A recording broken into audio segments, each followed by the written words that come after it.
हरे कृष्णा। आप सभी का स्वागत है। आज हम प्रथम अध्याय के 10वें श्लोक पे चर्चा करेंगे। आप सब लोग ये श्लोक स्क्रीन पे दिया हुआ है, दोहराने का प्रयास करिए। अपर्याप्तं तद अस्माकं बलं भीष्माभिरक्षितं पर्याप्तं त्व इदम् एतेषां बलं भीमाभिरक्षितं।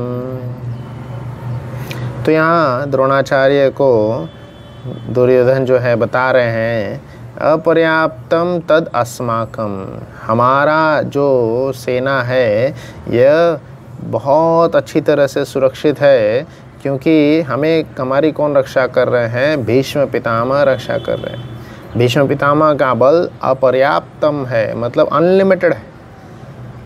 अनलिमिटेड बल से भगवान दुर्योधन बोल रहे हैं कि भीष्म जो है हमारी सेना की रक्षा कर रहे हैं, और सामने वाले की सेना की रक्षा जो है भीम कर रहा है, जो कि उसका बल लिमिटेड है। तो हम यहाँ पे देखेंगे भीष्म पितामह और भीम की कुछ कहानियाँ सुनेंगे और जानने का प्रयास करेंगे कि कौन ज़्यादा शक्तिशाली है और दुर्योधन क्यों इन दोनों का ही नाम ले रहे हैं। तो सबसे पहले हम बात करते हैं भीम की। भीम जो है बहुत ज़्यादा शक्तिशाली था। जब कुंती देवी वायु देवता का आह्वान किए थे, उनके पुत्र के रूप में स्वयं भीम आए थे, और जब उनके हाथ में वह शिशु था, गलती से वह शिशु गिर गया, उसी समय जो है भीम छोटे से शिशु थे, उनमें बहुत सारा बल था। जैसे ही वह गिरा, पत्थर टूट गया। सोचिए, छोटा सा शिशु जब गिरता है, शिशु को नुकसान ना होकर के पत्थर, जिस पत्थर पे गिरा वह पत्थर टूट गया। तो ऐसा था महान बल भीम का। और भीम से दुर्योधन इतना जलते थे। जब भीम कौरवों के साथ खेलने के लिए जाते थे, तो भीम जो है खेली खेल में सब झाड़ को ऐसे हिला देते थे, सब कौरव बालकों को ऐसे उठा उठा के इधर उधर फेंक देते थे। कबड्डी खेलते थे तो कई सारे लोग मिल कर के, कौरवों के 100 भाई मिल कर के भीम को नहीं पकड़ पाते थे, उनको नहीं ले पाते थे। और जब भीम जाते थे, भीम अकेले ही पूरे 100 को ले कर के ये साइड में आ जाते थे। तो बचपन से चाहे खेल में हो, कुश्ती में हो, हर प्रकार से जो है भीम दुर्योधन को परेशान कर रहा था, और उनके में बल में हमेशा आगे रहता था। इससे जो है दुर्योधन बहुत जलता था, बहुत उसको कष्ट होता था। तो इसलिए भीम को मारने का प्रयास दुर्योधन ने कई बार किया था। उसको विष दे करके अंदर जमीन जो है समुद्र में फेंक दिए, पर समुद्र में नाग देवताओं की कृपा से उसको जो इतना सा बल था वो और विशाल हो गया। 10,000 से ज़्यादा हाथियों का जो बल है वो अकेले एक भीम में आ गया। तो हम देख सकते हैं कि भीम की रक्षा स्वयं कृष्ण कर रहे थे। जो भगवान कृष्ण की सेवा में होते हैं, धर्म की सेवा में होते हैं, धर्म उसकी रक्षा करता है। धर्मो रक्षति रक्षतः। और आगे भी कई बार जो है पांडवों को दुर्योधन मारने का प्रयास किए थे, जलाने का प्रयास किए थे, उनको अपमानित करने का प्रयास किए थे, पर वो यह नहीं समझ पा रहे थे। उन पे जो है कृष्ण की कृपा थी। जिन पे कृष्ण की कृपा होती है, उनका कोई एक बाल भी नहीं बांका कर सकता है। इंद्र भगवान स्वयं आकर के व्रजवासियों को मारने का प्रयास किए, पर वृंदावन का एक घास भी नहीं गीला कर पाए, क्योंकि उनकी रक्षा के लिए कौन खड़े थे? स्वयं कृष्ण से खड़े हो गए थे।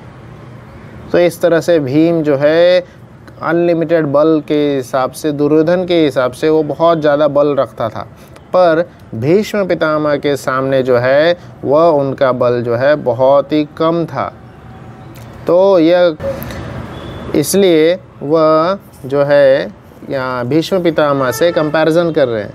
अब हम भीष्म पितामह की कुछ कहानियाँ सुनते हैं।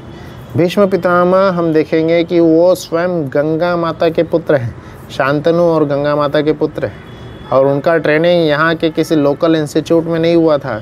वह स्वयं धरती से ऊपर जा कर के गंगा माता उनको स्वर्ग लेके गई थी, और वहाँ उनका ट्रेनिंग हुआ था। स्वर्ग में जो टॉप मोस्ट इंस्टीट्यूट है, वहाँ से वह ट्रेनिंग लेकर के आए थे, और यहाँ पे वह परशुराम जी के शिष्य बने। परशुराम जी के शिष्य बने, पर अम्बा जब आई थी, भीष्म ने उनका किडनैप किए थे, जाके परशुराम जी से कंप्लेंट किए, तो परशुराम जी स्वयं भी जो है भीष्म पितामह को परास्त नहीं कर पाए। देवतागण भी भीष्म पितामह को परास्त नहीं कर पाए। ऐसे महान बल वाले जो भीष्म पितामह हैं, ऐसा कहा जाता है अकेले भीष्म पितामह 25,000 अर्जुन या 25,000 भीम ऐसे 25,000 लोगों के बराबर थे। बूढ़े थे वो, पर अकेले कईयों को हरा सकते थे। और रोज़ महाभारत युद्ध में रोज़ 10,000 से 20,000 योद्धाओं को वो ऐसे ही परास्त कर रहे थे। तो यहाँ पे हम देख सकते हैं कि भीष्म पितामह और भीम में कितना बड़ा गैप है, कितना बड़ा कंपैरिजन है। और भीष्म पितामह को तो इच्छा मृत्यु का वरदान था, उनकी शक्ति भी अनलिमिटेड थी और वो मर ही नहीं सकते क्योंकि उनको इच्छा मृत्यु का वरदान था। आगे चल के युधिष्ठिर स्वयं भीष्म पितामह के पास जाकर के पूछते हैं, आपको हम कैसे मारे, हम कैसे विजयी हुए? तो भीष्म पितामह खुद ही अपने मृत्यु का कारण बताते हैं कि जो है उनके ही पक्ष में एक ऐसे योद्धा है जो कि नपुंसक है। तो उनके सामने जो है, क्योंकि नपुंसक जो है स्त्री समान है, अम्बा जो है अम्बा ही आई थी, तो स्त्री पे वह हथियार नहीं उठाते हैं। तो उसके पीछे छिप करके अर्जुन ने जब बाण चलाया, तब भीष्म पितामह जो है धराशायी हुए।